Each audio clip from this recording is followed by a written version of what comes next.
اللہ کے ساتھ جتنا گہرا تعلق ہوگا اتنا ہی آپ اللہ کے لیے فاقہ جھیل سکیں گے، اتنا ہی آپ اللہ کے دین کے لیے قربانہ دے سکیں گے۔ اس کو یوں سمجھیے کہ عشق مجازی جو ہے دنیا کا عشق، اس پر اس کو قیاس کر لیجئے۔ کسی کو، کسی مجنوں کو کسی لیلا سے جس درجے کا عشق ہوگا اسی درجے کی قربانیاں وہ دے گا، اسی درجے کی مشکلات جھیلے گا، اسی درجے میں ہو سکتا ہے کہ وہ شیریں فات کا قصہ ہے، وہ انسان جو ہے اپنی جان کو قربان کر دے گا۔ اس لیے کہ عشق پر سارا دار و مدار ہے۔ جس سے قلبی لگاؤ ہے اس کے لیے آپ مصائب جھیلیں گے، جس سے محبت ہے اس کے لیے تکلیفیں برداشت کریں۔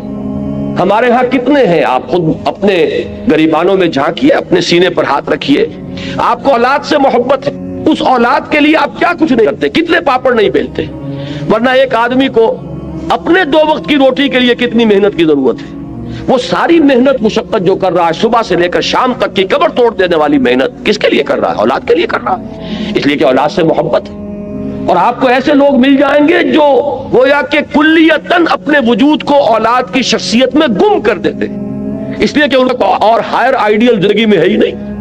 ان جینا مرنا، ان صلاتی و نسکی و محیای و مماتی للاولاد، ان کی نماز، ان کی قربانی، ان کا جینا، ان کا مرنا، ان کی بھاگ دوڑ، ان کی سعی و جو سب کے سب اولاد کے لیے۔ تو جس سے تعلق خاطر ہوگا، جس سے محبت ہوگی، اسی کے لیے آپ قربانی کریں گے، اسی لیے آپ محنتیں کریں گے۔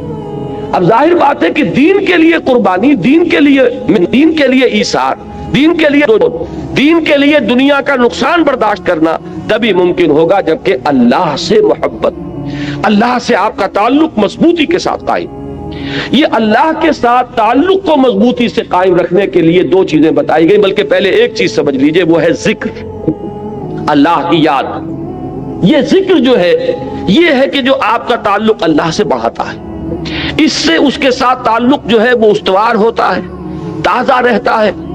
اگر کہیں اس کے اوپر گرد و غبار آ جائے دنیا کی مصروفیات اور مشغولیتوں کی وجہ سے، دنیا کے صدموں کی وجہ سے، دنیا کی مصیبتوں کی وجہ سے، تو جب اللہ کو آپ یاد کرتے ہیں تو وہ ایسے ہے جیسے کہ پھر آپ نے وہ گرد و غبار جھٹک دیا اور آپ کے دل کے اندر پھر اللہ کی محبت جو ہے وہ اثر نو جاگزین ہو گئی، وہ پھر اس کے اندر سے چمک اٹھی۔ یہ ذکر ہے اصل میں کہ جو بندہ مومن کا سب سے بڑا ہتھیار ہے، اس کو سب سے زیادہ قوت عطا کرنے والی چیز اللہ کا ذکر ہے۔ لیکن ذکر کے بارے میں اب چند چیزیں میں عرض کروں گا، اس سے پہلے یہ مضامین کبھی نہیں آئے ہیں ان محفلوں میں، ذرا توجہ سے اس کو سنیے۔ ہمارے ہاں ذکر کے بارے میں بڑے مغالطے ہیں، اس لیے کہ سب سے پہلا مغالطہ تو یہ ہے کہ ذکر اور ذریعہ ذکر ان دونوں چیزوں کو گڈمڈ کر دیا گیا ہے۔ ذکر اور ہے، ذریعہ ذکر اور ہے۔ ذکر کیا ہے؟ استحضار اللہ فی القلب۔ ذکر اصل میں ہے اللہ کو دل میں موجود رکھنا، اللہ کو دل میں یہاں اس کی یاد یا اس کی محبت یا اس کے ساتھ لگاؤ اور تعلق کو قائم رکھنا۔ استحضار اللہ فی القلب۔ اب جس چیز کو ہم ذکر کہتے ہیں وہ ذریعہ ذکر ہے۔ میں بیٹھ کر اگر کہہ رہا ہوں سبحان اللہ سبحان اللہ سبحان اللہ سبحان اللہ، یہ ذریعہ ذکر ہے، ذکر نہیں ہے۔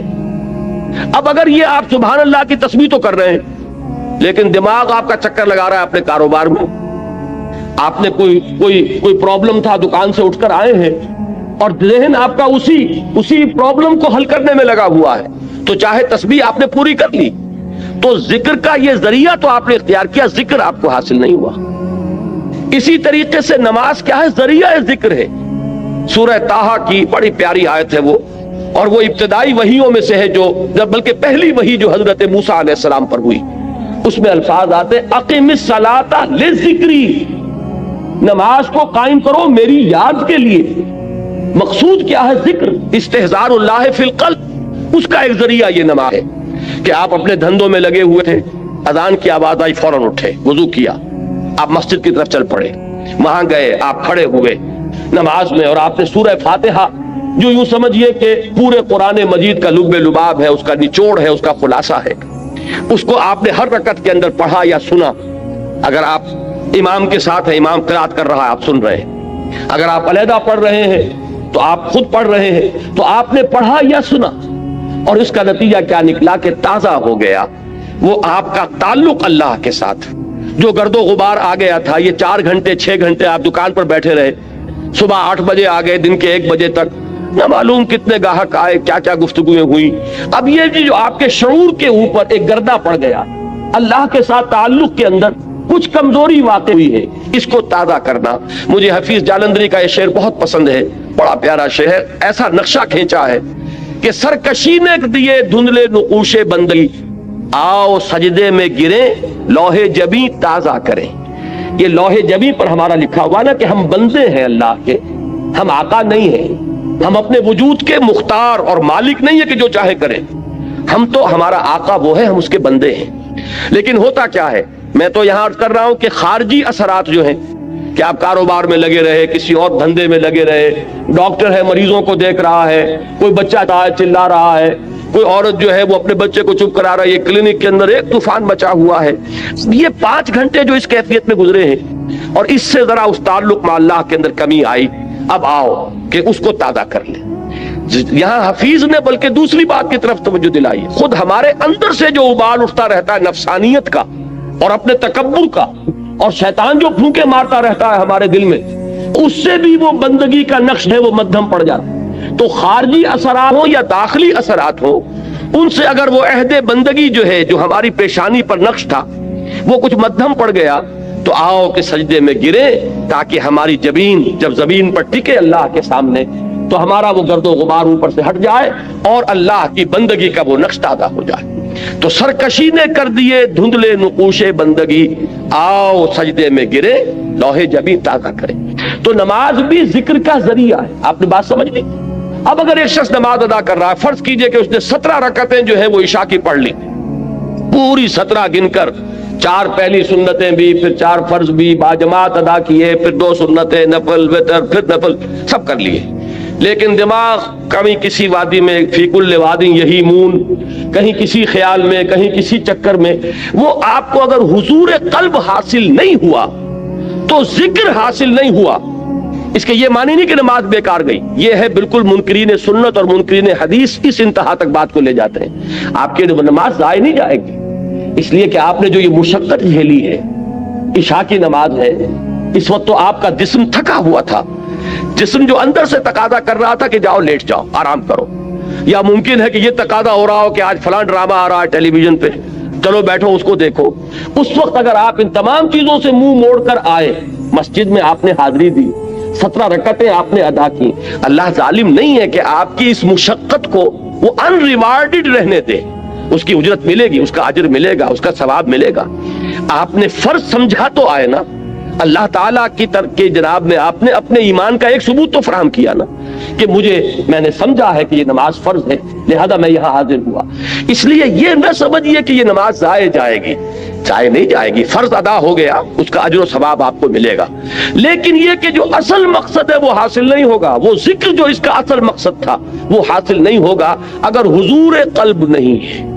اگر آپ نے یہ محسوس نہیں کیا، جیسے کہ حضور نے فرمایا صلی اللہ علیہ وسلم کہ جب نماز میں سجدہ کے لیے جب پیشانی زمین پر ٹکاؤ تو یوں محسوس کرو کہ گویا کہ تم نے اپنے رب کے قدموں پہ سر رکھ دیا ہے. اب یہ کیفیت اگر کسی کو حاصل ہو رہی ہو، جب وہ کھڑا ہو اللہ کے حضور میں تو ایسے کھڑا ہو کہ جیسے واقعتاً اللہ مجھے دیکھ رہا ہے، کم سے کم اس درجے کا استحضار حاصل ہو جائے کہ میں اللہ کے حضور میں اس وقت حاضر ہوں. جیسے حضور نے فرمایا اذا قمت للصلاۃ فصل صلاۃ المودع، جب نماز پڑھنے کھڑے ہو تو یہ سمجھ کر پڑھو کہ شاید یہ زندگی کی آخری نماز ہو، پھر شاید نماز کی نوبت نہ آئے. کیا پتا کس کے پاس گارنٹی ہے کہ عشاء کی نماز پڑھ کر آپ نکلے یا فجر کی نماز پڑھ کر آپ مسجد سے نکلے اور کوئی تیز رفتار گاڑی آپ کو رونتی ہوئی کچلتی ہوئی چلی جائے اور واپس جو ہے وہ آپ کی لاش پہنچے گھر، آپ زندہ سالم نہ پہنچ سکے. تو ہر نماز سے پہلے اگر انسان یہ محسوس کرے، جیسے کہ حضور نے فرمایا، کس قدر یہ پریکٹیکل ایک سائیکولوجیکل نفسیاتی جو ہے تعلیم ہے کہ جب بھی نماز پڑھنے کھڑے ہو تو یہ سمجھ کر پڑھو کہ شاید یہ زندگی کی آخری نماز ہے اور عین ممکن ہے کہ اس کے بعد نماز کا وقت نہ آئے. تو یہ کیفیات آپ سوچئے کہ اگر حاصل ہو نماز میں تو پھر وہ نماز کیا ہوگی؟ وہ نماز وہ ہوگی جسے حضور نے فرمایا کہ الصلاۃ معراج المومنین، یہ نماز اہل ایمان کے حق میں معراج کے درجے میں ہے. اس میں ہم کلام ہوتے ہیں آپ اللہ سے، جیسے کہ حضور ہم کلام ہوئے معراج اللہ تعالیٰ کے ساتھ.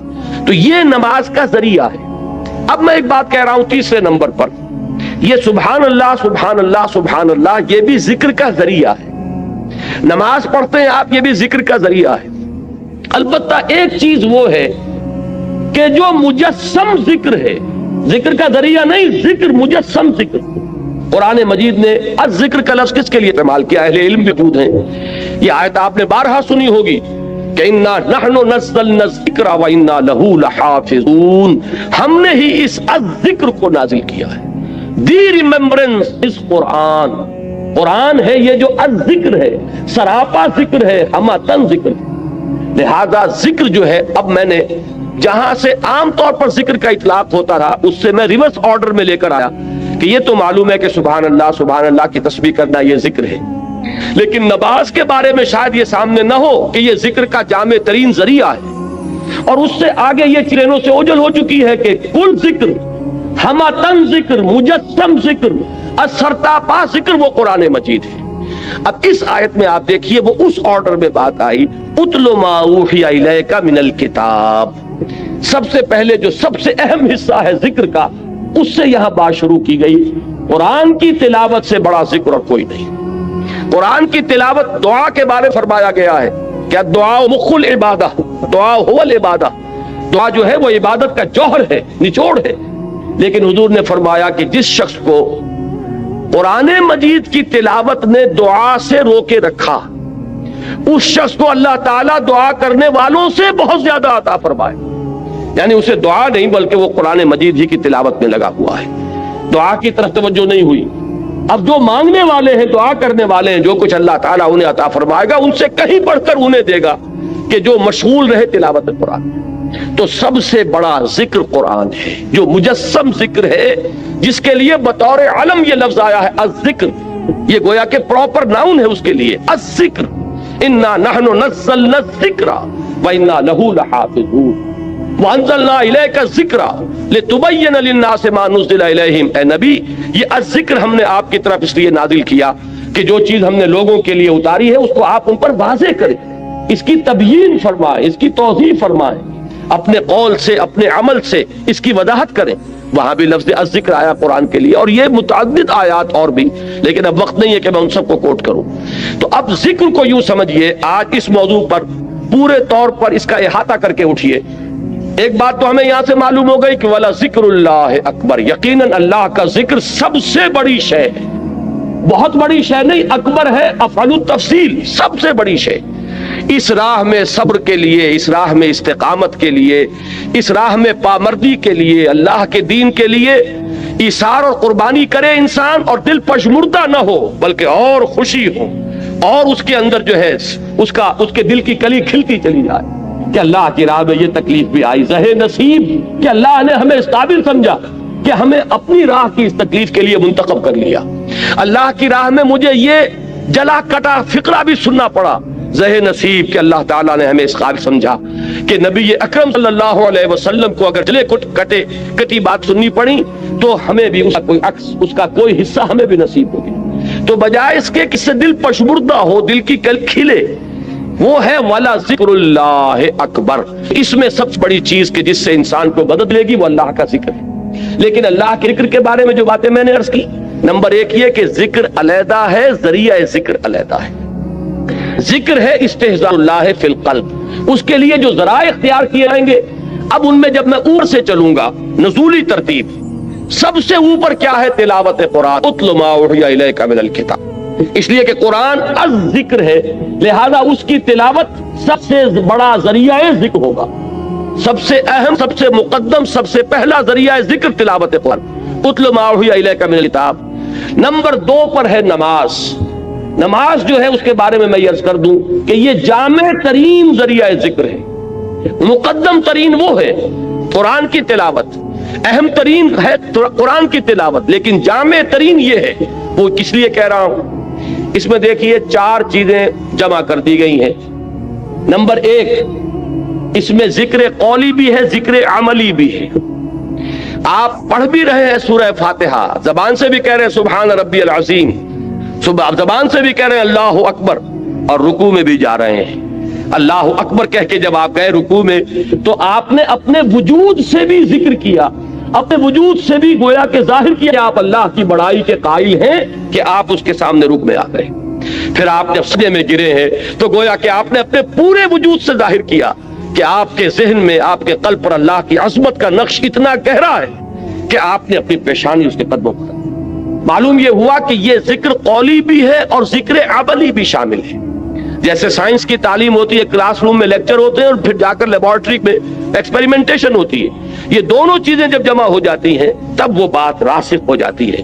تو ذکر قولی اور ذکر عملی، اور نمبر 2 ذکر قولی میں بھی، اب یہ میں ایک اصطلاح خود ایجاد کر کے آپ کے سامنے رکھ رہا ہوں۔ ایک ہے ایکٹیو ذکر اور ایک ہے پیسیو ذکر۔ ایکٹیو ذکر کیا ہے؟ جس میں خطاب ہوتا ہے اللہ کے ساتھ، جس میں کہ علامہ اقبال نے میننگ آف پریئر، ان پر ان کا ایک لیکچر ہے، وہ جو ان کے 7 لیکچرز ہیں تباہ شدہ، ریکنسٹرکشن آف تھاٹ ان اسلام، اس میں میننگ آف پریئر ان اسلام، اسلام میں دعا اور نماز کا مقام کیا ہے، اس کا مفہوم کیا ہے۔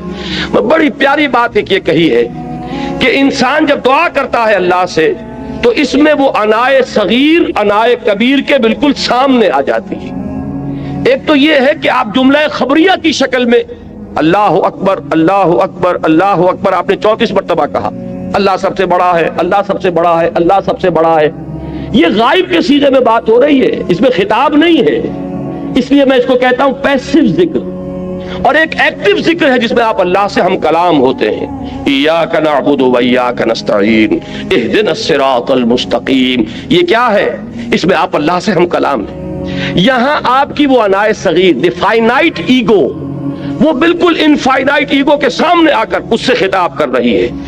تو افلاک سے آتا ہے نالوں کا جواب آخر، اٹھتے ہیں حجاب آخر، کرتے ہیں خطاب آخر۔ تو یہ جو خطاب والا انداز ہے نماز میں آپ کو یہ بھی ملے گا۔ سورہ فاتحہ کا اہم ترین حصہ یہی ہے۔ شروع میں جو ہے غائبانہ انداز میں آپ کہتے ہیں الحمدللہ رب العالمین الرحمن الرحیم مالک یوم الدین، یہ غائبانہ انداز ہے، یہ جملہ خبریہ ہے۔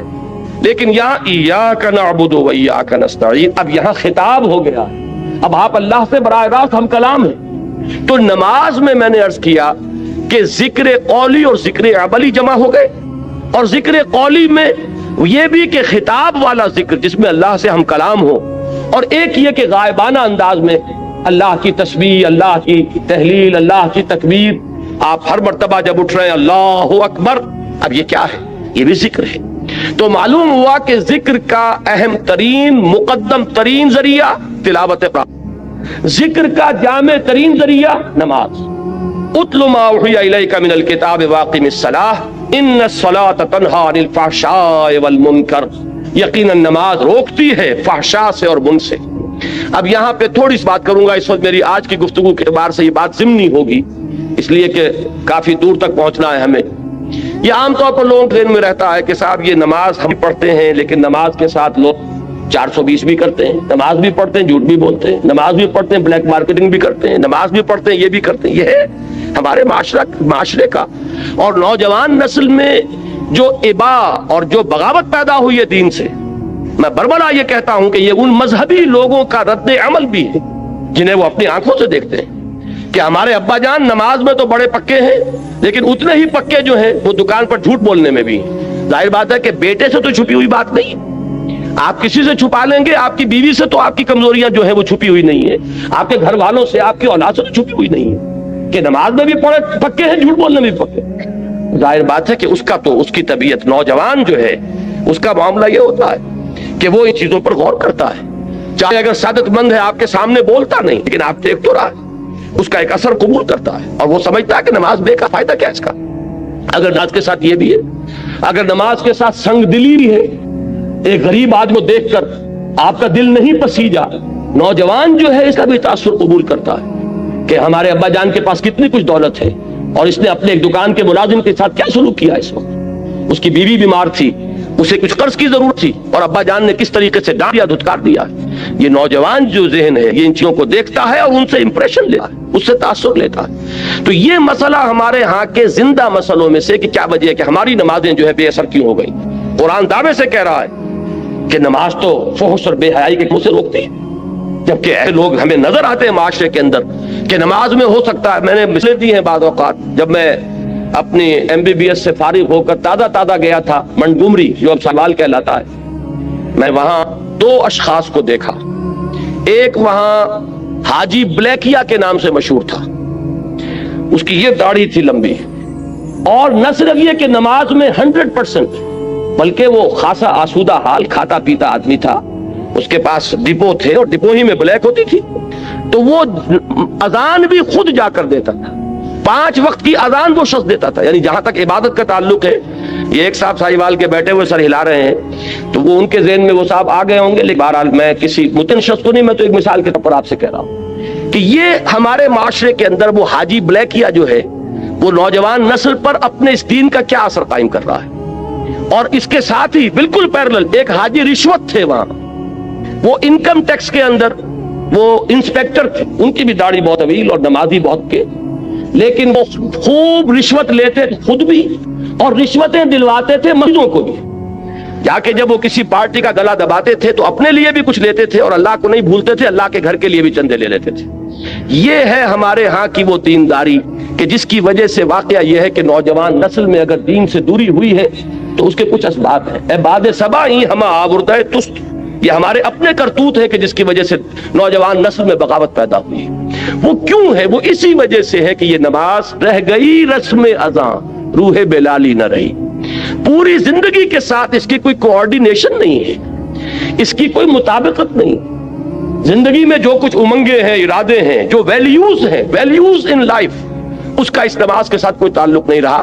یہ ایک اپینڈکس ہے، یہ ایک ضمیمے کی حیثیت سے انسان کی زندگی کے اندر علیحدہ جڑی ہوئی شے ہے، اس کا اس کے اصل سیرت سے، اصل کردار سے کوئی تعلق۔ یہ وجہ ہے کہ یہ نماز وہ نماز نہیں ہے۔ ہمارا یہ حج 30 لاکھ افراد حج کر رہے ہوں، لیکن یہ کہ کوئی دنیا میں اس کا اثر، ہمارے ہاں سے اگر 1 لاکھ افراد حج کر کے آئے تو کوئی 1% دیانتداری معاشرے میں ہر سال اگر بڑھے اس 30 یا 1 لاکھ افراد کے حج کرنے سے، تو آج 25 سال اور 40 سال 40واں شروع ہو چکا ہے، 40% تو ہمارے ہاں دیانتداری بڑھتی اور بددیانتی گھٹتی، لیکن نہیں۔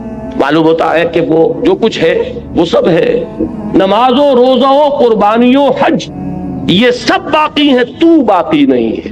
وہ بیچ میں جو روح ہے وہ نکل چکی، اب یہ ریچولز کی شکلیں اختیار کر چکے ہیں یہ اعمال۔ یہ وجہ ہے، ورنہ واقعہ یہ ہے کہ بندہ مومن کے لیے سب سے بڑی تلوار وہ یہ نماز ہے۔ اللہ کے ساتھ تعلق قائم کرنے والی سب سے بڑی چیز نماز ہے۔ اچھا، ذکر کی بات کر رہا تھا، مقدم ترین اہم ترین ذکر تلاوت قرآن، نمبر 2 نماز، نمبر 3 وہ جو حضور صلی اللہ علیہ وسلم سے جو مسنون دعائیں ہیں، دیکھیے یہ ہے نمبر 3 پر، اذکار مسنونہ اور ادعیہ مسنونہ۔ ان میں یہ ہے کہ کوئی ایڈیشنل ٹائم آپ کو نہیں لگتا۔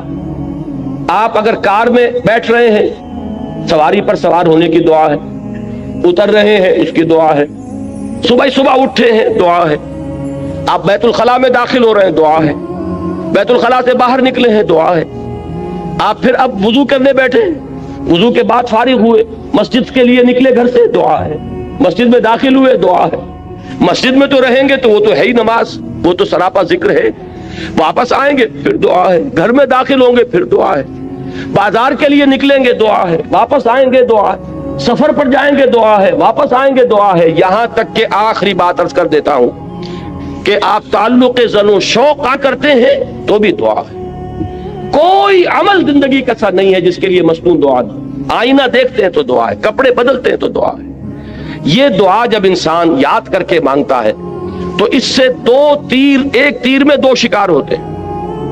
کیا کہ ایک طرف تو دعا میں آپ کس سے خطاب کر رہے ہیں؟ اللہ سے، اور دوسرے یہ کہ الفاظ کون سے استعمال کیے جو منقول ہیں رسول اللہ سے صلی اللہ علیہ وسلم، تو گویا کہ 2 نسبتیں قائم ہو گئیں۔ نماز آپ نے اگر کھانا کھایا، الحمدللہ الذی اطعمنا وسقانا وجعلنا مسلمین، کس کا شکر؟ اللہ کا۔ اور کس کے الفاظ ہیں یہ جو آپ اس وقت ادا کر رہے ہیں؟ محمد الرسول اللہ کے۔ تو گویا کہ لا الہ الا اللہ اور محمد الرسول اللہ دونوں نسبتیں جو ہماری ہیں وہ تازہ ہو گئیں اس دعائے مسنونہ سے۔ تو نمبر 3 میں اس کو رکھیے۔ پنجاب میں وہ بڑا پیارا جملہ ہے اس کے لیے کہ دنیا کا کوئی بھی کام آپ کر رہے ہیں تو ہتھ کار ول دل یار ول، دل اللہ کے ساتھ لگا رہے اور ہاتھ کاموں میں مشغول رہے۔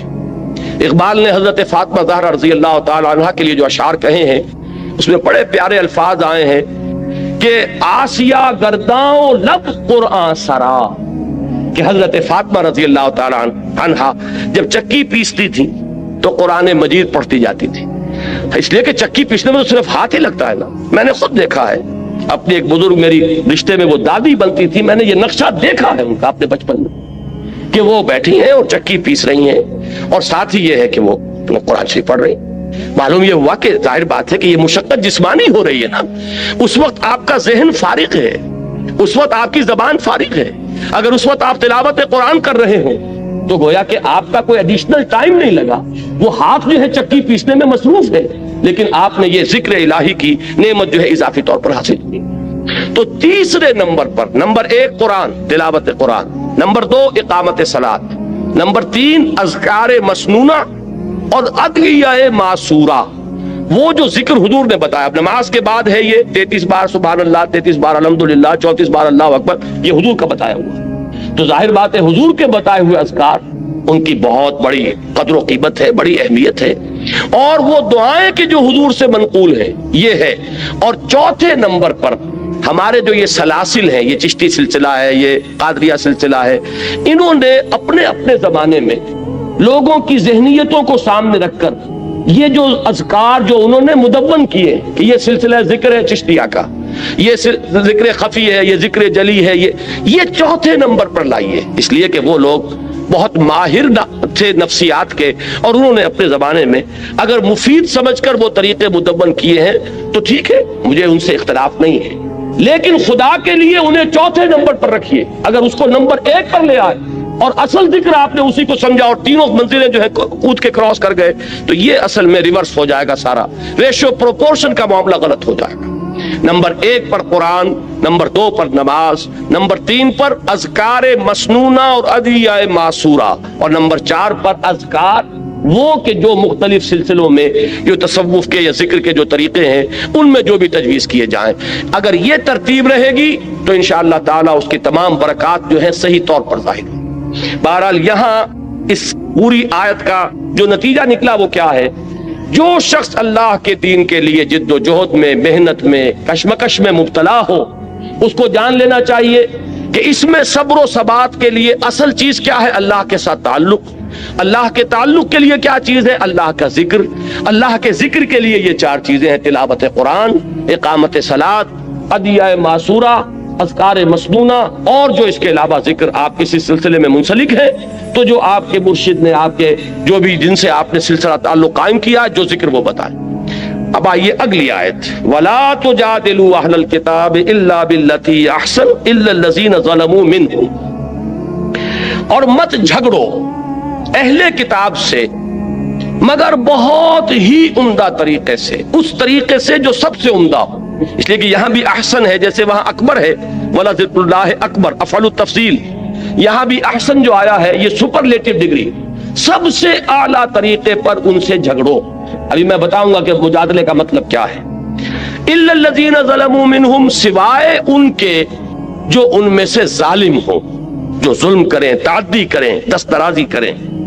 اب یہاں بات سمجھ لیجئے، تعویل خاص جو ہے اس کے اعتبار سے یہ حکم ہو رہا ہے مسلمانوں کو اہل کتاب کے ضمن میں، اس لیے کہ حضور صلی اللہ علیہ وسلم اور صحابہ کرام جب اس دین کی کشمکش میں مبتلا تھے، دعوت دے رہے تھے اور ادھر سے رد عمل ہو رہا تھا، مصیبتیں تھیں، مشکلات تھیں، تو عرب میں 2 طبقے تھے.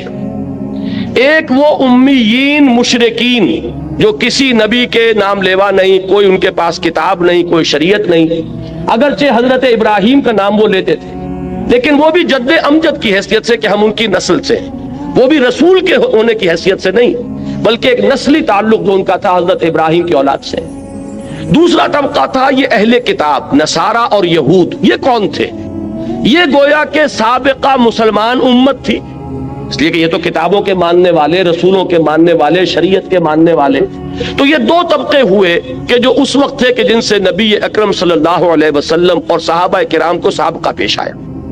اب ان میں سے جہاں تک مشرکین کا تعلق ہے، ظاہر بات ہے کہ وہ تو ضلالا بعیدہ والی بات ہے، بہت دور نکل گئے، مشرک ہیں، بتوں کو پوج رہے ہیں، ان کے ہاں تو کوئی بھی خیر موجود ہے ہی نہیں. لیکن جہاں تک ان اہل کتاب کا تعلق ہے، اگرچہ اخلاقی طور پر کیا آپ نے اس کی صفائی کی ان کی طرف سے، ایک اور کوئی حملہ ہو گیا، تو یہ بحث و نزاع جو ہے یہ جدال ہے. اب اس میں ظاہر بات ہے کہ جب آپ دین کے غلبے کی جد و جہد کر رہے ہیں تو آپ یہ نہیں کہہ سکتے کہ بھائی کسی سے کچھ نہ کہو، کسی سے مت الجھو، الجھنا تو پڑے گا، دین غالب کیسے ہوگا؟ اس لیے کہ جو بھی باطل کے پرستار ہیں وہ تو راستہ روکے کھڑے ہیں، وہ تو نہ یہ چاہتے ہیں کہ دین کا پیغام عام ہو، نہ یہ چاہتے ہیں کہ کوئی دین کی طرف پیش قدمی کرے، تو الجھنا تو پڑے گا، تصادم تو ہوگا، وہ تو ناگزیر ہے۔ یہ جو بعض بڑے نیک طبع لوگ ہوتے ہیں کہ صاحب بس آپ اپنا کام کیجئے، کسی سے الجھیے نہیں، میں ان کی نیکی کو تو داد دیتا ہوں، لیکن یہ میں سمجھتا ہوں کہ ان کے سامنے تصور ہی نہیں ہے، اس لیے کہ ان کے سامنے اگر وہ حرکی تصور ہو تو حرکی تصور میں تو الجھنا پڑے گا۔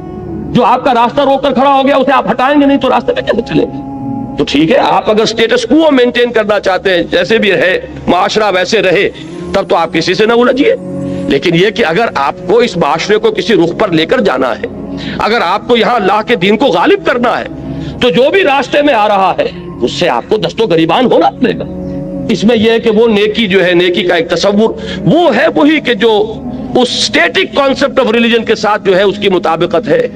اپنی ذاتی زندگی میں نماز روزہ کر لو، اللہ اللہ خیر صلاح، تب تو یہ کہ نہ کسی سے الجھنا، نہ کسی کے ساتھ بحث و نزاع، وہ اپنے دھندے میں لگا رہے، تم اپنے دھندے میں لگے رہو۔ لیکن اگر دین کی جد و جہد کرنی ہے تو آپ کو ان کی باتوں کا جواب دینا پڑے گا۔ وہ لوگ عوام کو ورغلائیں گے، آپ کو ان کے مغالطے رفع کرنے پڑیں گے، اور کسی وقت ایسا بھی ہو سکتا ہے کہ آپ کو ان پر بھی جوابی حملہ کرنا پڑے۔ قرآن مجید میں آپ کو نظر آ جائے گا بنی اسرائیل سے جو خطاب ہوا ہے سورہ بقرہ میں 5ویں رکوع سے لے کے 15ویں رکوع تک، ان پر قرآن مجید نے ان کی جو غلطیاں تھیں، ان کی جو خامیاں تھیں، ان کی تاریخ کے جو اہم واقعات تھے کہ جن سے کہ انہوں نے اللہ اور اس کے رسول کے راستے سے جو انحراف کیا تھا، ان سب کا کھول کر پردہ چاک کیا گیا، اور ایک بڑی مفصل قرارداد فرد جرم جو ہے ان کے اوپر عائد کی گئی ہے۔ تو یہ سارا کام کرنا پڑتا ہے، لیکن یہ کہ اہل کتاب کے ساتھ ایک احتیاط کی ضرورت ہے کہ ایک تو مشرکین ہے، ان کا معاملہ یہ ہے کہ وہ بہت دور نکل گئے ہیں اپنی ضلالت اور گمراہی میں، لیکن یہ بہرحال کسی نہ کسی درجے میں زبانی کلامی اللہ، رسول، آخرت، کتاب، شریعت، نبوت، وحی، فرشتے، ان سب کو مانتے ہیں، لہذا ان کے ساتھ بہت نرم رویہ اختیار کریں۔ وَلَا تُجَادِلُوا أَهْلَ الْكِتَابِ إِلَّا بِالَّتِي هِيَ أَحْسَنُ، اور مت جھگڑو، مت مجادلہ کرو اہل کتاب سے مگر اس طور سے کہ جو بہت ہی اعلیٰ۔ اب آپ غور کیجئے کہ یہ تو تعویل خاص سے بات واضح ہو گئی، اب تعویل عام پر آئیے، جو اصول ہے تفسیر کا، الاعتبار لعموم اللفظ لا لخصوص السبب، اصل اعتبار جو ہے الفاظ کی عمومیت کا کیا جائے گا، نہ کہ ایک خاص پس منظر کا جن میں وہ آیات نازل ہوں۔ اب اس کو جنرلائز کیجئے تو وہ بات کیا بنے گی؟ فرض کیجئے کہ آج ہم پاکستان میں اسلام کے غلبے کی جد و جہد کرتے ہیں، مخالفت ہوگی کہ نہیں ہوگی؟ کمیونسٹ بھی مخالفت کریں گے، ملحدین بھی کریں گے، سیکولرزم کے قائلین بھی کریں گے، جو یہ قومیتوں کا نظریہ تراش کر جو اس کی بنیاد پر گاڑی چلا رہے ہیں وہ بھی کریں گے۔ یہ سب کریں گے کہ نہیں کریں گے؟ آپ کو ایک چومکھی جنگ لڑنی پڑے گی۔ اگر غالب نہیں کرنا اسلام کو تو گھروں میں بیٹھیے، کسی سے الجھنے کی ضرورت نہیں، لیکن یہ ہے کہ اگر آپ کو اسلام کو غالب کرنا ہے تو الجھنا پڑے گا۔ اب اس الجھنے میں ایک ہمارے ہاں وہ طبقات ہیں کہ جن کا کچھ نہ کچھ مذہب کے ساتھ تعلق ہے، ان کی کچھ نہ کچھ مذہب کے ساتھ جو ہے ان کی کمٹمنٹ ہے، وہ نماز روزہ کرتے ہیں، وہ کچھ نہ کچھ دین کے لیے محنت ہے، بھاگ دوڑ ہے، اگرچہ آپ سے اختلاف ہے، آپ کے طریقہ کار سے اختلاف ہے۔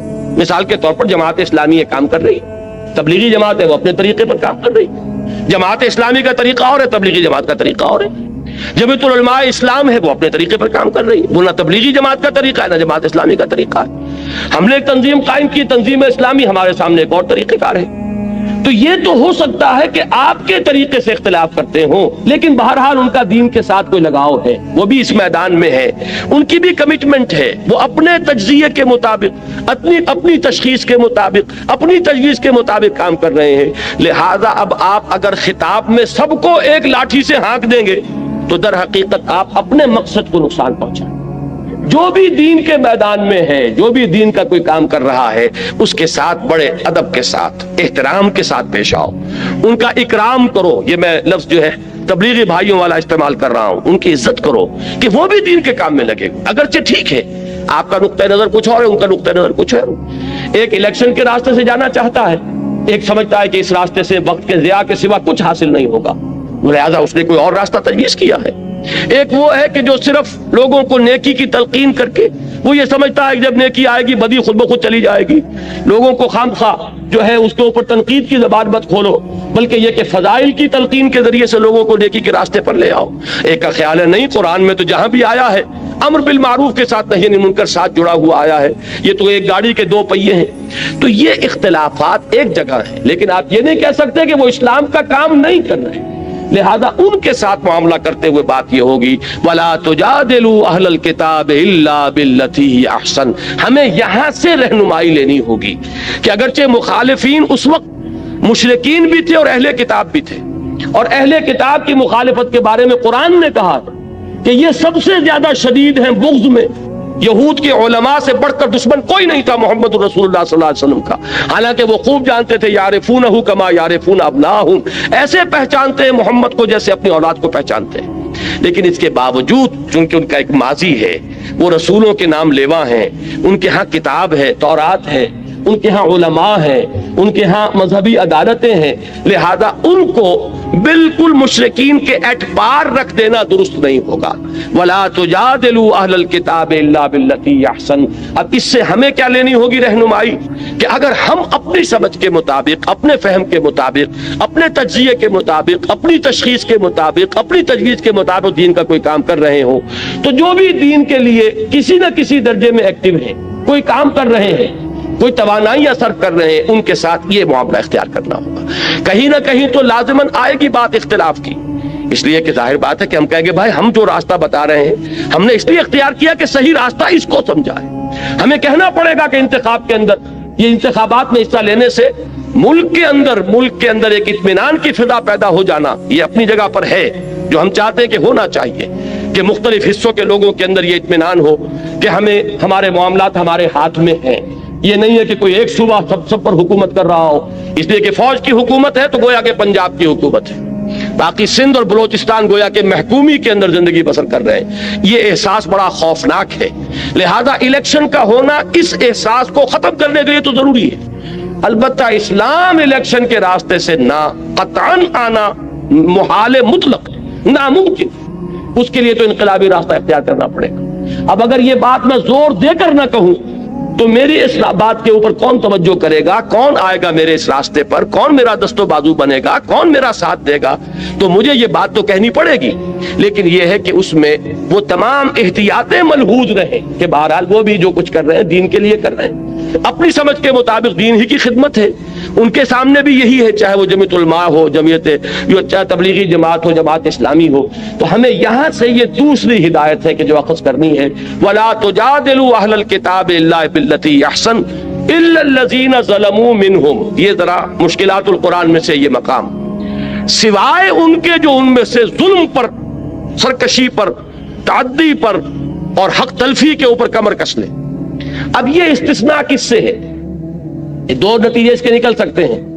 ایک اللہ نے دوسرے اللہ کو کینسل کر دیا تو اس کا مطلب یہ ہوا کہ ان سے جھگڑو ہی نہ، اس کے منہ ہی نہ لگو، اور ایک یہ ہو سکتا ہے کہ یہ اس اللہ نے صرف احسن کی نفی کی ہے، گویا کہ ان کے ساتھ جھگڑو تو انہیں ترکی بترکی جواب بھی دے سکتے ہو، اس لیے کہ جن لوگوں کے بارے میں یہ یقین ہو جائے کہ یہ نہ سننا چاہتے ہیں، نہ ماننا چاہتے ہیں، نہ کوئی معقول بات سننے کے لیے تیار ہے، انہوں نے مخالفت پر کمر کس لی، انہوں نے فتویٰ بازی شروع کر دی ہے راستہ روکنے کے لیے، تو ظاہر بات ہے کہ اگر ان کے ساتھ بھی اگر آپ نے وہ معاملہ اختیار کیا تو وہ گویا کہ اپنی منزل کو آپ کھوٹا کریں گے، ان کا جواب دینا پڑتا ہے، کسی وقت سختی کا جواب سختی کے ساتھ دینا پڑتا ہے، لیکن اس میں بھی بڑی احتیاط کی ضرورت ہوگی۔ یہ دونوں مفہوم اس میں موجود ہیں۔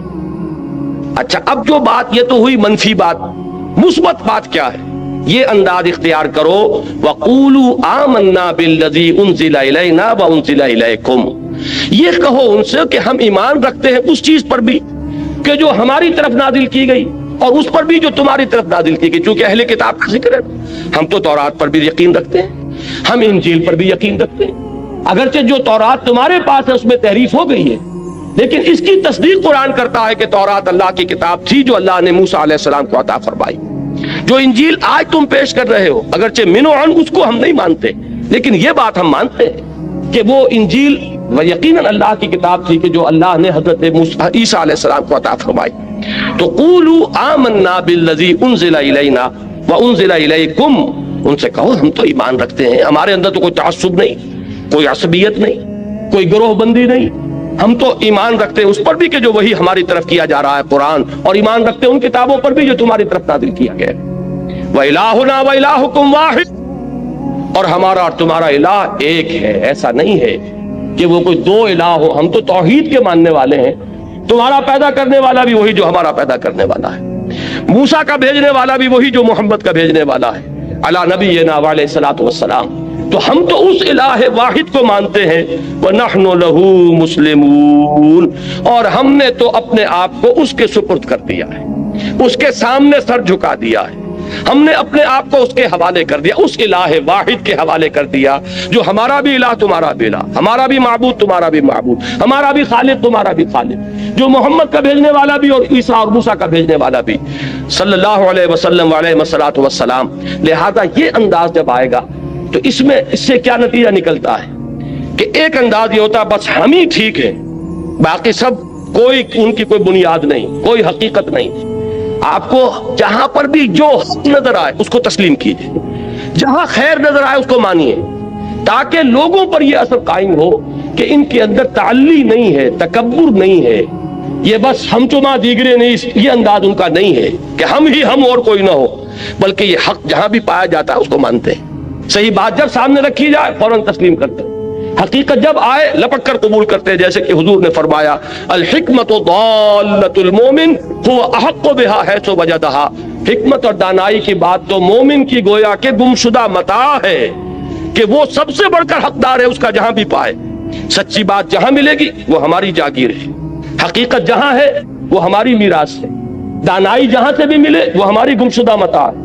یہ انداز ہونا چاہیے کہ یہ حق کے ماننے والے ہیں، یہ کسی جماعتی عصبیت میں مبتلا نہیں ہو گئے کہ اپنے بزرگ تو بہت بڑے اور دوسروں کے بزرگ چاہے ان کے اندر کتنے ہی کمالات ہوں ان کو کوئی حیثیت دینے کو تیار نہیں. میں نے تازہ میثاق میں جو ایک طویل مضمون لکھا تھا، تنظیم اسلامی میں شامل ہوئے ہیں نوجوان علماء میں سے ایک اہم شخصیت مولانا سعید الرحمن علوی، تو ان کے حوالے سے میں نے جو میثاق میں لکھا ہے مضمون، اس میں یہی بات واضح کی. ہمارے ہاں دینی حلقے اور دینی جماعتیں جو ہے اس طرح کے واٹر ٹائٹ کمپارٹمنٹس میں منقسم ہو گئے کہ اگر کوئی دیوبندی ہے تو ظاہر بات ہے کہ دیوبندی علماء سے اس نے پڑھا، دیوبندی علماء کی صحبت اس نے اٹھائی، ان کی عظمت کا نقش اس پر قائم ہوا. اب وہ انہی دیوبندی جرائد کو پڑھتے ہیں، دیوبندی کتابیں جو ہیں انہی کو پڑھیں گے، تفسیر پڑھیں گے تو دیوبندی علماء کی پڑھیں گے. لہذا ان کا پورا وہ ذہنی جو ہے وہ انحصار ہو جاتا ایک حلقے کے اندر. دوسرے حلقے میں کوئی عظمت ہے تو انہیں نظر ہی نہیں آئے گی، وہاں اگر کوئی علم کی بلندی ہے تو وہ اس سے واقف ہی نہیں، کوئی اونچی شخصیتیں گزری ہیں انہیں پتہ ہی نہیں. اب وہ بریلوی ہیں، کوئی خیر آبادی ہیں، کوئی بدایونی ہے، کوئی فرنگی محلی ہے، کوئی اہل حدیث ہیں. اب یہ مختلف طبقات ہمارے یہاں ہیں. جماعت اسلامی والے ہیں تو ان کے اپنے جرائد ہیں، ان کے اپنے اخبارات ہیں، ان کے اپنے رسائل ہیں، وہ انہی کو پڑھیں گے، انہی کی آنکھوں سے دیکھیں گے، انہی کے کانوں سے سنیں گے. ان کو جو عظمت اپنے حلقے کے لوگوں میں نظر آئے گی دوسروں میں نظر ہی نہیں آئے گی. اب اس کا جو ہے اس کو جب تک آپ توڑیں گے نہیں دین کا غلبہ نہیں ہو سکتا. اگر یہ کہ اپنے ہی حسن کا دیوانہ بنا پھرتا ہوں اور اپنے ہی بزرگوں کا پروانہ بنا پھرتا ہوں تو ان کے بزرگ وہ ہیں، آپ کے بزرگ یہ ہیں، آپ کے اور ان کے درمیان قدر مشترک کہاں سے آئے گی؟ تو اس بات کی ضرورت ہے کہ مختلف حلقوں کے لوگ جمع ہوں یہاں پر آ کر، تاکہ مختلف لوگوں کے جو ماضی ہے ان سے واقفیت پیدا ہو، ان کے ہر حلقے کی جو عظیم شخصیتیں گزری ہیں ان سے تعارف ہو. جب ان کی عظمت کا بھی نقش آئے گا تو دل کے اندر جو تنگی پیدا ہو گئی ہے اس میں کشادگی پیدا ہوگی انشاءاللہ العزیز. تو یہ چیز بھی ہمارے دین کی اقامت کی جد و جہد میں بہت اہم ہے کہ اپنے سینوں کو کشادہ کریں، نگاہوں کو کھولیں، کانوں کو کھولیں. صرف یہ نہیں کہ بس کسی ایک ہی گھڑے کی مچھلی اور کسی ایک ہی کنویں کے میڈک بنے ہوئے ہیں، بلکہ چاہیے کہ دوسرے حلقوں کو دیکھیں، ان کی کتابوں کا مطالعہ کریں، ان کے جو بزرگ ہیں ان کے بھی حالات زندگی جو ہے ان کا مشاہدہ کریں.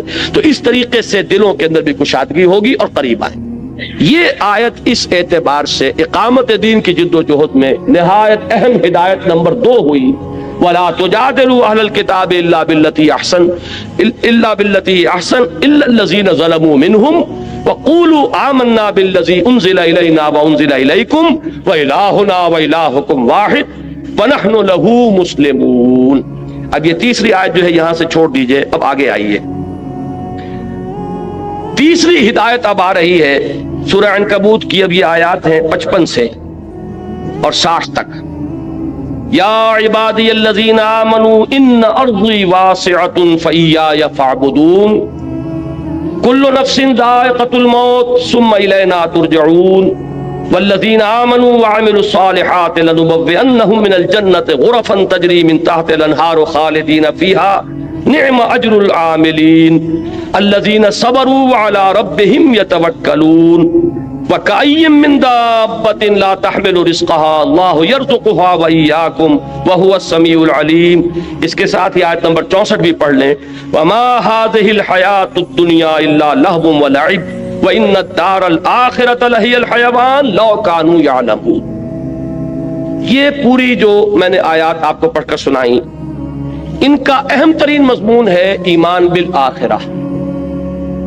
اصل میں موٹیویشن جو عملاً ملتی ہے انسان کو، اور اس راہ میں قربانی کے لیے جو اس میں آمادگی پیدا ہوتی، اس دنیا کا نقصان گوارا کرنے کے لیے انسان آمادہ ہوتا ہے، وہ ہوتا ہے ایمان بالآخرہ کی بنیاد پر۔ جتنا یقین گہرا ہوگا کہ آخرت حق ہے اور اصل زندگی وہ ہے، اتنا ہی آپ کا ویلیو سٹرکچر جو ہے بدلنا شروع ہو جائے گا۔ اس لیے کہ کون انسان ہے جو خیر نہیں چاہتا، نفع نہیں چاہتا، بھلائی نہیں چاہتا، بہتری نہیں چاہتا؟ یہ سب خیر، بھلائی، نفع، اسی کے لیے تو بھاگ دوڑ ہو رہی ہے۔ اب فرق کیا ہے؟ رخ معین ہو رہا ہے۔ اگر آخرت ذہن میں نہیں ہے تو ساری خیر دنیا کی خیر، ساری بھلائی دنیا کی بھلائی، سارا نفع دنیا کا نفع، ساری کامیابی دنیا کی کامیابی۔ اور اگر آخرت پر یقین ہو گیا جیسا کہ ہونا چاہیے، دیکھیے آخرت کے یقین کے بھی بہت سے درجے ہیں۔ ایک تو یہ کہ ہم زبان سے مانتے ہیں جی ہاں اٹھنا ہے، بعث بعد الموت ہے، جی اٹھنا ہے، آخرت ہے، لیکن آپ کے ذہن میں ریشیو پروپورشن قائم نہیں ہوا کہ آخرت کسے کہتے ہیں، دنیا کسے کہتے ہیں، ان کے درمیان مناسبت کیا ہے، نسبت کیا ہے۔ آخرت کی زندگی ابدی زندگی، یہ فانی زندگی، کوئی نسبت قائم ہوگی؟ جن لوگوں نے میتھمیٹکس پڑھا ہے وہ فائنائٹ اور انفائنائٹ میں کوئی نسبت قائم کر سکتے ہیں؟ ایک چیز انفائنائٹ لامحدود اور ایک چیز فائنائٹ۔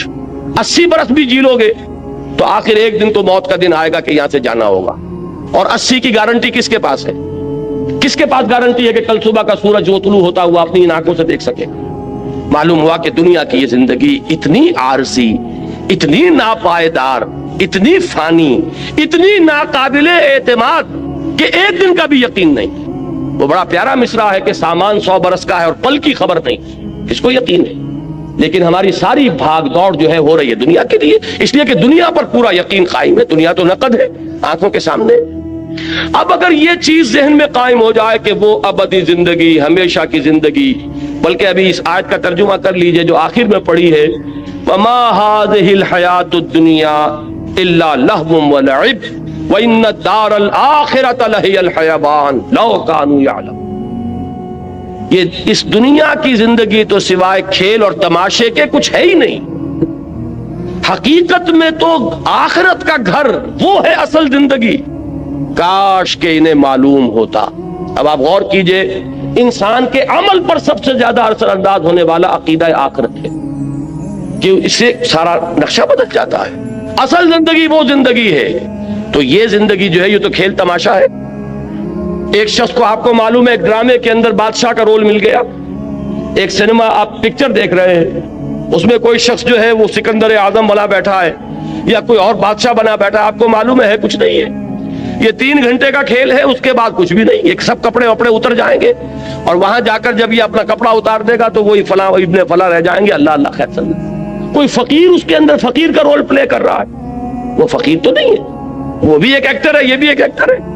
تو دنیا کی یہ زندگی آپ 30 برس کی شمار کر لیں، وہ 3 گھنٹے کا ایک کھیل ہے، یہ 30 برس کا ایک کھیل ہے۔ 30 برس اس لیے کہہ رہا ہوں کہ پہلے 20 برس تو ویسے نکال دیجئے کہ وہ بھی شعور کے نہیں ہوتے، اور 50 برس کے بعد سے آپ کی ڈھلوان شروع ہو جاتی ہے، 70-80 پر پہنچنے کے بعد تو آدمی پھر ہو جاتا ہے وَمَن نُعَمِّرْهُ نُنَكِّسُ فِي الْخَلْقِ کہ جتنا بوڑھا ہوا اتنا ہی بچہ ہو گیا. معلوم ہوا اس کے درمیان میں کتنی ہے 30-40 برس کی ایک ایوریج ہے جو آپ کی فعال زندگی ہے، جس میں کہ آپ کچھ بناتے ہیں، محنت کرتے ہیں، بھاگ دوڑ کرتے ہیں. کسی نے کارخانہ بنایا تو اسی میں بنایا، کسی نے کاروبار جمایا تو اسی میں جمایا، کوئی پروفیشن میں شائن کر رہا ہے تو وہ بھی یہی وقت ہے. اب سوال یہ ہے کہ یہ وقت ہے میرے پاس کل، اور وہ زندگی ابدی زندگی ہے، تو اب اس کا بیشتر اور بہتر اس کے لیے انویسٹ کروں گا کہ نہیں کروں گا؟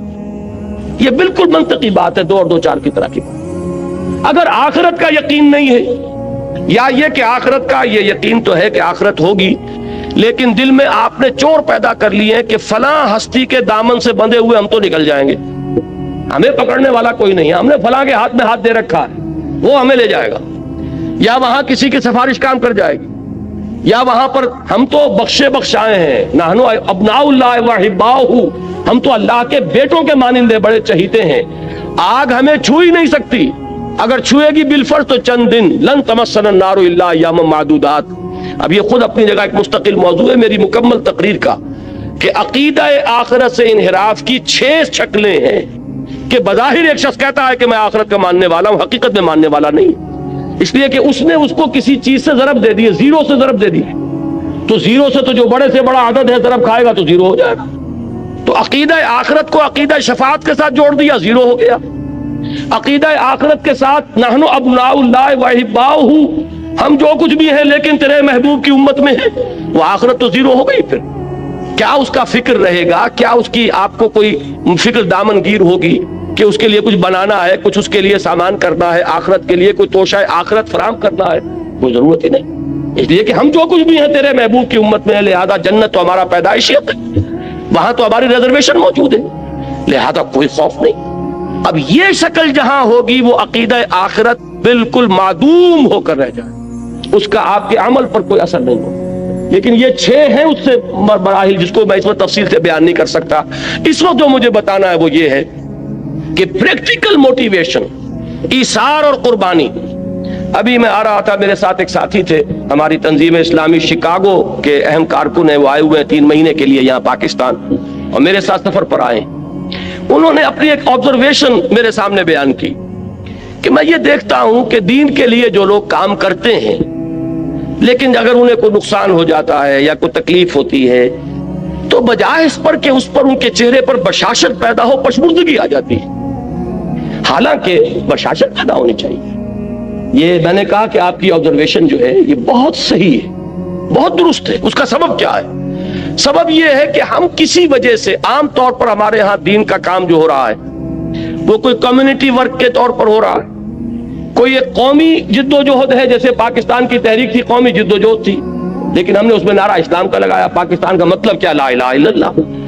اسی طریقے سے ہمارے ہاں بہت سے لوگ بظاہر دین کا کام کر رہے ہوتے ہیں، لیکن ان کی اصل موٹیویشن جو ہے وہ آخرت کی نہیں ہوتی. آخرت کا یقین ان کا جذبہ محرکہ نہیں ہوتا. آخرت پہ جس درجے کا پختہ ایمان ہونا چاہیے وہ حاصل نہیں ہے. ورنہ تو یہ کہ یہاں کا گھاٹا دیکھ کر انسان کو خوشی ہونی چاہیے کہ یہاں جو مجھے ڈیبٹ ہو رہا ہے وہاں کریڈٹ ہو رہا ہے، یہاں جو نقصان ہو رہا ہے وہاں میری عاقبت بن رہی ہے. یہ یقین اگر ہوگا تو اگر کوئی تکلیف آئی تو بجائے پشمردگی کے استبشار پیدا ہوگا. یہ سورہ توبہ میں لفظ استعمال ہے، فَاسْتَبْشِرُوا بِبَيْعِكُمُ الَّذِي بَایَعْتُم بِهِ، تو خوشیاں مناؤ، تم پر تو بشاشت طاری ہونی چاہیے. جیسے حضرت خبیب کا لفظ آیا تھا کہ جب انہیں سولی دی جا رہی تھی تو جب پہلا نیزہ جو ہے ان کے کلیجے میں چبھ ہویا گیا تو ان کی زبان سے بات نکلے، فُزْتُ وَرَبِّ الْکعبہ، کعبے کے رب کی قسم میں کامیاب ہو گیا. یہ اگر بشاشت کی کیفیت نہیں ہے تو اس کا سبب کیا ہے کہ معلوم ہوتا ہے کہ آخرت پر ہمارا یقین اتنا پختہ نہیں. ورنہ اللہ کے وعدے راح و ریحان و جنت نعیم، وہ جنت کے جس کے نعمتیں وہ ہیں کہ جن کا ہم اس دنیا میں تصور تک نہیں کر سکتے، اگر اس کے وعدے پر یقین ہے. اسی لیے سورہ عنکبوت کے پہلے رکوع میں آیا تھا، میں نے پوری تفصیل سے بیان کیا تھا کہ یہ نہ سمجھنا کہ تمہارے ساتھ جو ہم وعدے کر رہے ہیں، من کان یرجو لقاء اللہ فإن اجل اللہ لآت وهو السمیع العلیم والذین آمنوا باللہ والذین آمنوا وعملوا الصالحات لنکفرن عنہم سیئاتہم وَلَنَجْزِيَنَّهُمْ أَحْسَنَ الَّذِي كَانُوا يَعْمَلُونَ. یہ سارا کس لیے کہ یقین رکھو تمہاری یہ محنتیں اکارت نہیں جائے. تمہارا یہ اثار، تمہاری یہ قربانی ہے، تمہاری یہ مشقتیں، یہ ان ریوارڈڈ نہیں جائیں گی. تمہارا وہ پروردگار دیکھ رہا ہے. اے بلال جو تم پر بیت رہی ہے تمہارا رب دیکھ رہا ہے. اے خباب جو کچھ تم پر اس وقت گزر رہی ہے تم اپنے رب کی نگاہوں میں ہو. فَإِنَّكَ بِأَعْيُنِنَا، ہم سب کچھ سن رہے ہیں. اے بلال اس حال میں کہ تمہارے سینے کے اوپر بھاری سل رکھی ہوئی ہے اور اوپر سے سورج آگ برسا رہا ہے اور نیچے سے زمین توے کی طرح جل رہی ہے، اس وقت بھی تمہاری زبان سے جو لفظ نکل رہا احد احد احد احد، اللہ سن رہا ہے کہ میرا ایک بندہ ہے جو اس مشقت کے اندر بھی میری توحید کا نعرہ لگا رہا ہے. تو یہ چیزیں یوں ہی نہیں چلی جائیں گی، اس کا بھرپور صلہ تمہیں ملے گا، بھرپور بدلہ ملے گا جب تم ہمارے حضور میں حاضر ہوگے، خلعتوں سے نوازے جاؤ گے. اگر یہ یقین پیدا ہو جائے تو پھر بڑی سے بڑی قربانی بہت سہل ہو جائے گی، بڑی سے بڑی تکلیف آئے گی، طبیعت میں خوشی ہوگی کہ اللہ نے، جیسا کہ میں نے پہلے کہا تھا، زہ نصیب کہ اللہ نے ہمیں اس قابل سمجھا کہ ہماری ہڈی اپنے راستے میں چھڑوائی، ہمیں یہ مصیبت اپنی راہ میں پہنچائی. یہ اللہ تعالیٰ کی طرف سے گویا کہ شرف قبول ہو جانے کا ایک ثبوت ہے کہ اللہ تعالیٰ نے ہمیں قبول فرما لیا ہے. یہ انداز ہوگا کب؟ جب کہ آخرت کا یقین. تو فرمایا وما هذه الحیات الدنیا الا لہو ولعب، یہ دنیا کی زندگی تو سوائے کھیل کود کے کچھ نہیں. جیسے ڈرامہ ہوتا ہے 3 گھنٹے کا، یہ 30 برس کا ڈرامہ ہے. کسی کو ہم نے جھوپڑی میں پیدا کر دیا ہے، کسی کو گولڈن سپون کے ساتھ پیدا کر دیا ہے. سلور سپون نہیں، گولڈن سپون. لیکن یہ کہ یہ بھی جب آنکھ کھلی گل کی تو موسم تھا خزاں کا، ذرا سی دیر ہے ادھر آنکھ کھلی، وہ 60 کروڑ تقسیم ہوئے ہوں یا 60 ارب تقسیم ہوئے ہوں، وہ بہرحال جو دنیا سے گیا اس کے لیے تو ایک پیسہ بھی نہیں ہے. یہ بات اچھی طرح سمجھ لیجئے کہ چاہے کوئی وڈیرے کے گھر پیدا ہو گیا، کوئی جھوپڑی میں پیدا ہو گیا، یہ اس دنیا کی زندگی ہی کا ہے نا ایک رول. ہو سکتا ہے کہ جو یہاں کسی جھوپڑی کے اندر اپنی زندگی کے دن گزار رہا ہے اور کسی چٹائی پر بیٹھا ہوا ہے، وہ وہاں ان عالی شان محلات کا وارث بنے، جیسا کہ یہاں آ رہا ہے من الجنت غرفا تجری من تحتها الانہار خالدین فیہا. وہ جنت کے وہ ان کو جھروکے ملیں گے، وہ بالا خانے ملیں گے جن کے دامن میں ندیاں بہتی ہوں، جیسے کہ سورہ صف میں ہم پڑھا ہے وَمَسَاكِنَ طَيِّبَةً فِي جَنَّاتِ عَدْنٍ، جنات عدن میں بڑے پاکیزہ گھرانے ہم نے ان کے لیے تیار کیے. جو یہاں جھوپڑی میں بیٹھا ہوا ہے، آخر کیا معین الدین اجمیری نے ساری عمر چٹائی پر نہیں گزارتی؟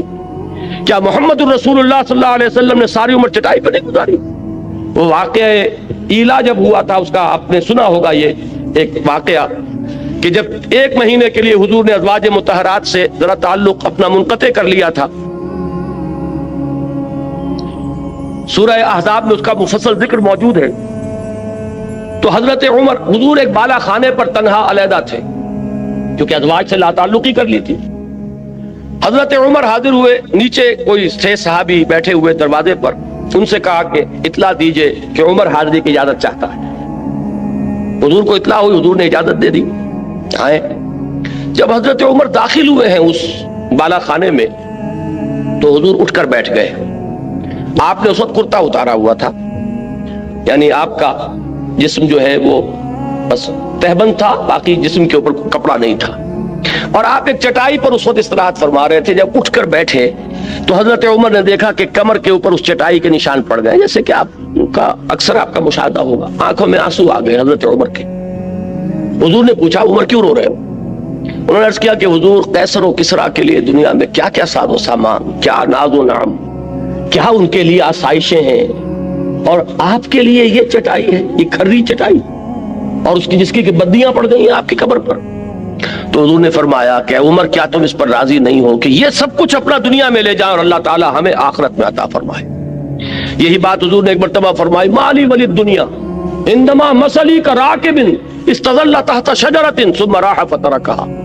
مجھے تمہاری اس دنیا سے کیا سروکار، میری مثال تو اس سوار کی سی ہے جو تھوڑی دیر کے لیے کسی درخت کے سائے میں بیٹھتا ہے سستانے کے لیے، پھر وہ اپنی منزل لیتا ہے. وہ درخت اس کا گھر نہیں، اس کا منزل نہیں، اس کا مقام نہیں، تھوڑی دیر ٹھہرتا ہے. بس اتنا ہی تعلق مجھے اس دنیا سے ہے. اسی لیے آپ نے فرمایا ہے کہ کن فی الدنیا کانک غریب و عابر سبیل، دنیا میں ایسے رہو جیسے راہ چلتے مسافر ہو یا اجنبی ہو. یہ محسوس ہو کہ یہ یہاں کا باسی نہیں ہے، یہ یہاں کی سوچ ہی نہیں رہا. یہاں پھیلنے پھولنے پلنے کی فکر ہی نہیں کر رہا، یہ کہیں اور اس کا دل ٹکا ہوا ہے، کہیں اور اٹکا ہوا ہے۔ یہ اگر آپ کے وجود سے اس کا ظہور نہ ہو رہا ہو تو اس کے معنی یہ ہے کہ ایمان بالآخرہ جیسے کہ اس کا حق ہے وہ آپ کے دل میں نہیں ہے، آپ کے وجود میں سرایت نہیں کرتا۔ تو یہ آیت نوٹ کیجئے، وما هذه الحیات الدنیا الا لہو ولعب۔ البتہ اس میں ایک آیت اور بھی آتی ہے قرآن مجید میں، وما الحیات الدنیا الا متاع الغرور۔ یہ دنیا جو ہے یہ سوائے دھوکے کی ٹٹی اور دھوکے کے سامان کے اور کچھ نہیں ہے۔ اس کے برعکس ایک حدیث آتی ہے، بظاہر تضاد ہے لیکن اس کو ریزالو کیجئے اور وہ بات اسی مرحلے پر سمجھ لینی چاہیے۔ حضور نے فرمایا الدنیا مزرعۃ الآخرہ، دنیا آخرت کی کھیتی ہے، یہاں بو گے تو وہاں کاٹو گے۔ اس کا مطلب یہ دنیا کی بڑی اہمیت ہے۔ یہاں قرآن کہہ رہا ہے کہ دنیا سوائے دھوکے کے سامان کے اور کچھ نہیں۔ ان دونوں کو کیسے ریکنسائل کریں گے؟ اگر یہ دنیا تمہیں آخرت سے غافل کر دے تو یہ دھوکے کی ٹٹی ہے، پھر تو یہ دھوکے کا سامان ہے۔ لیکن آخرت کو مقصود بنا کر دنیا میں محنت کرو گے تو یہی آخرت کی کھیتی ہے کہ یہاں بو گے تو وہاں کاٹو گے۔ اگر یہاں کچھ بویا نہیں تو کاٹو گے کیا وہاں جا کر؟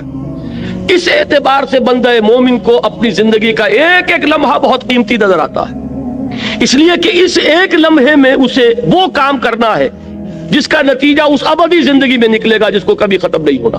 اس اعتبار سے ہمارا ہر مومنٹ، ہر لمحہ امر ہے، اس لیے کہ پوٹینشلی نتیجے کے اعتبار سے یہ امر ہے، یہ ختم ہونے والا نہیں ہے، اس لیے کہ اس کے نتائج اس زندگی میں نکلیں گے کہ جس کے لیے کوئی انتہا نہیں۔ لہذا اس اعتبار سے دیکھیے تو دنیا کا ایک ایک لمحہ نہایت قیمتی۔ اس اعتبار سے دیکھیے کہ اگر دنیا میں مشغول ہو کر آخرت کو بھول گئے یا دنیا تمہارا مطلوب و مقصود بن گئی تو پھر یہ دھوکے کی ٹٹی کے سوا کچھ نہیں۔ وما الحیات الدنیا الا متاع الغرور، ان دونوں چیزوں کو ذہن میں رکھیے۔ فرمایا وما هذه الحیات الدنیا الا لہو ولعب وان الدار الاخرۃ لہی الحیوان لو كانوا يعلمون۔ اور اصل زندگی تو آخرت کی زندگی ہے، کاش کہ انہیں معلوم ہوتا۔